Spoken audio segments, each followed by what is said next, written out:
வணக்கம் மக்களே, எல்லாத்துக்கும் அஸ்ஸலாமு அலைக்கும். இன்றைக்கி நம்ம பார்க்க போகிறது பூண்டு காரக்குழம்பு தான். வாங்க பார்க்கலாம். ஃபஸ்ட்டு கடாய் வச்சிடணும். கடாயில் 3 டீஸ்பூன் எண்ணெய் ஊற்றிக்கலாம். இப்போது கடுகு 1 டீஸ்பூன். கடுகு பொரியும் போது 2 டீஸ்பூன் ஜீரகம் சேர்த்துக்கலாம். ஜீரகம் நல்லா பொரிஞ்சு வரையில் 1 டீஸ்பூன் வெந்தயம் சேர்த்துக்கலாம். 3 சேர்ந்து நல்லா வாசனையை கொடுக்கும். இப்போது ஒரு 10 பல் சின்ன வெங்காயம் எடுத்துக்கலாம். அதை முழுசாக நறுக்கிறாமல் நடுவில் ஒரு கீரலாக சேர்த்துக்கிட்டா முழுசாக சாப்பிடும்போது சூப்பர் டேஸ்ட்டாக இருக்கும். இப்போ எண்ணெய் நல்லா பொரிஞ்சிருச்சு. இப்போ சின்ன வெங்காயத்தை சேர்த்துக்கலாம். அந்த சின்ன வெங்காயம் பொன்னிறமாக வர நல்லா வதக்கி வச்சுக்கலாம். கஞ்சி சாப்பிட்றவங்களுக்கு தான் தெரியும் இந்த சின்ன வெங்காயத்தோட டேஸ்ட்டு. அதுவும் இந்த காரக்குழம்புல சேர்த்துருக்கோம். சின்ன வெங்காயம் கஞ்சிக்கும் ஈடே இல்லை. நல்லா வதக்கி விட்டுக்கலாம். இப்போது நமக்கு பொன்னிறமாக வந்துடுச்சு சின்ன வெங்காயம். இப்போ நம்ம எடுத்து வச்சுருக்க ஒரு 30 பல் பூண்டு, 25 அளவுக்கும் பூண்டு சேர்த்துக்கலாம். பூண்டு நிறையா சாப்பிட்றவங்க நிறையா பூண்டு சேர்த்துக்கிட்டா நல்லா இருக்கும். நம்ம இந்த காரக்குழம்பை ஈஸியாக வச்சிடலாம். ஏன்னா பூண்டு தான் நமக்கு அந்த கண்டென்ட்டில் மெயின்.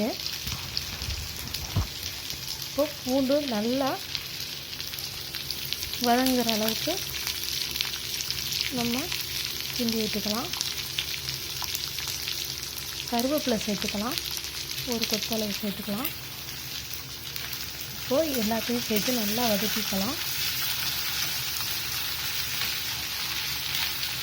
ஒரு 2லேருந்து ஒரு 3 நிமிஷம் வரைக்கும் இந்த பூண்டு அந்த எண்ணெயோடு சேர்ந்து வதங்கணும். அப்போ தான் அந்த பூண்டோட பச்சை வாடை எல்லாமே இறங்கும். அப்போது அந்த பச்சை வாடை போனால் தான் நம்ம சாப்பிடும்போது அந்த பூண்டோட காரம் தெரியாது. அந்த பூண்டை எடுத்து சின்ன பிள்ளைங்களுக்கு கூட சோறு ஊட்டலாம். அவ்வளோ டேஸ்ட்டாக இருக்கும்.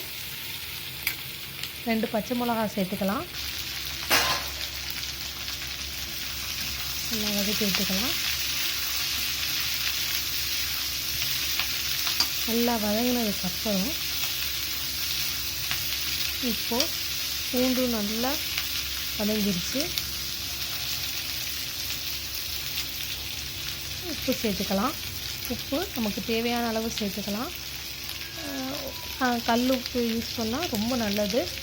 அதனால் ஒரு கையளவு கல் உப்பு சேர்த்துக்கலாம்.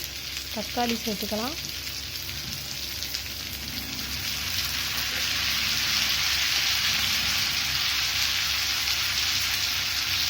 இந்த அளவு தான் தக்காளி சேர்த்துருந்தேன். இவ்வளோ அளவு சேர்த்துக்கிட்டா கூட போதும். நான் 2 தக்காளி சேர்த்துக்கலாம். முதல்ல ஒரு தக்காளி நான் போட்டுட்டேன்.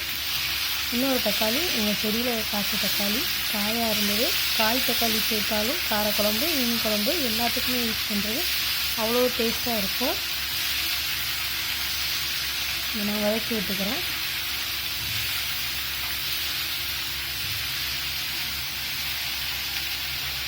நல்லா தக்காளியும் வதங்கட்டும்.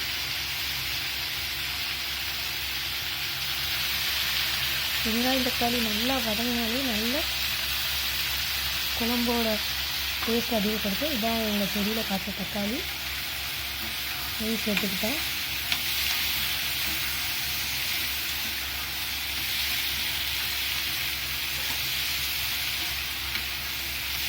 நல்லா கிண்டி விட்டுக்கலாம்.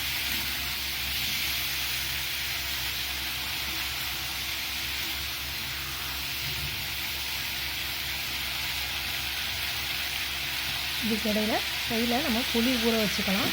புளி நான் இந்த அளவு ஒரு கைப்பிடி அளவு ஊற வச்சுருந்தேன். அது ஊருக்கு இருக்கும்போது நம்ம மசாலா சேர்த்து புளி மட்டும்தான் சேர்க்கணும். நம்ம குழம்பு ஆரம்பிக்கிறதுக்கு முன்னாடி புளியை ஊற வச்சிட்டோம்னா புளி நல்லா கரைச்சி விட்டு கரெக்டாகிடும். இப்போது இது கொஞ்சம் நேரம் ஒரு 2 நிமிஷம் நல்லா வதங்கட்டும். உங்களுக்கு யார் யாருக்கு கஞ்சி ரொம்ப பிடிக்கும் மறக்காமல் கமெண்ட் பண்ணுங்கள். மிளகாத்தூள் சேர்த்துக்கலாம். 2 டீஸ்பூன் சேர்த்துக்கலாம். ஃபஸ்ட்டு அடுத்து மல்லித்தூள் வந்து நல்லா பெரிய ஸ்பூனில் 2 ஸ்பூன் ஃபஸ்ட்டு சேர்த்துக்கணும். இந்த அளவு சேர்த்துக்கிட்டா கூட போதும். 2 ஸ்பூன் சேர்த்துக்கிட்டேன். இப்போது இதை கிண்டிடலாம். இப்படி சேர்க்கும்போது ட்ரையாகி அடுப்பு பிடிக்கும். அப்போது நம்ம கரைச்சி வச்சுருக்க புளி தண்ணியை இதில் சேர்த்துக்கலாம்.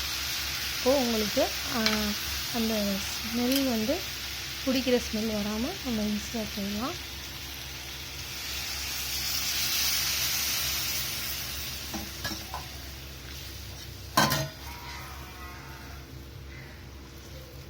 நல்லா கிண்டி விட்டுக்கலாம்.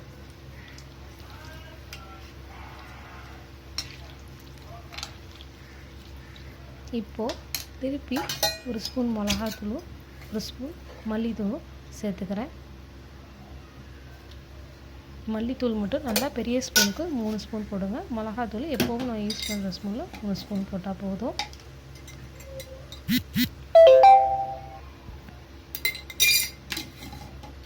நல்லா அந்த புளி தண்ணியோட நம்ம மிளகாத்தூள் எல்லாத்தையும் கரைச்சி விட்டுக்கலாம். இவ்வளோ நேரம் உட்காந்துருக்காரு. அவ்வளோதான். இப்போ என்ன பண்ணணும், மூடி போட்டு ஒரு 10 நிமிஷம் குழம்ப சிம்மில் போட்டுட்டு நம்ம வச்சுருக்கணும். குழம்பு நல்லா கொதிக்கணும்.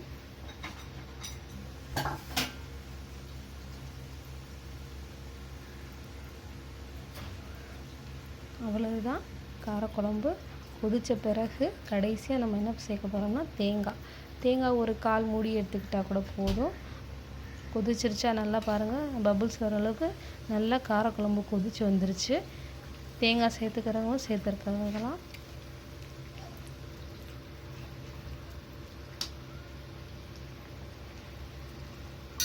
இன்னும் கொஞ்சம் கொதி வரணும்.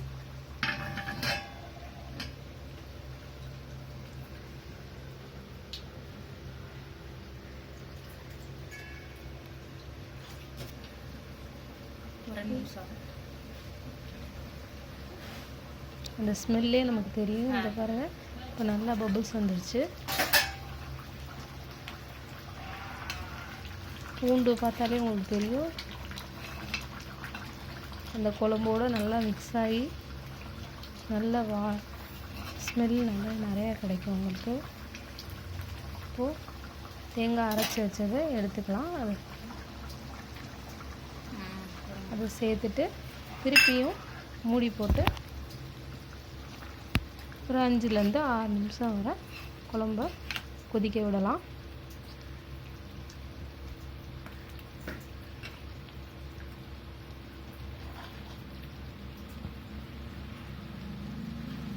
மூடி போட்டு மூடி வச்சிடலாம். குழம்பு நல்லா கொதிக்கணும். இன்னும் இந்த குழம்பு நாளைக்கெலாம் பார்த்தா நல்லா கெட்டியாகிடும். நாளைய கஞ்சிக்கு வச்சு குடித்தோம்னா செம்ம டேஸ்ட்டாக இருக்கும். சுடுசோறுக்குமே அந்த பூண்டுக்கும் அதுக்கும் சூப்பராக இருக்கும். சின்ன பிள்ளைங்களுக்கு அந்த பூண்டோட சத்து அப்படியே கிடைக்கும். ஏன்னா அந்த பூண்டு உரைக்காது. தாராளமாக குழந்தைகளுக்கு வந்து நம்ம சேர்த்துக்கலாம். இப்போது குழம்பு நல்லா கொதி வந்துருச்சு.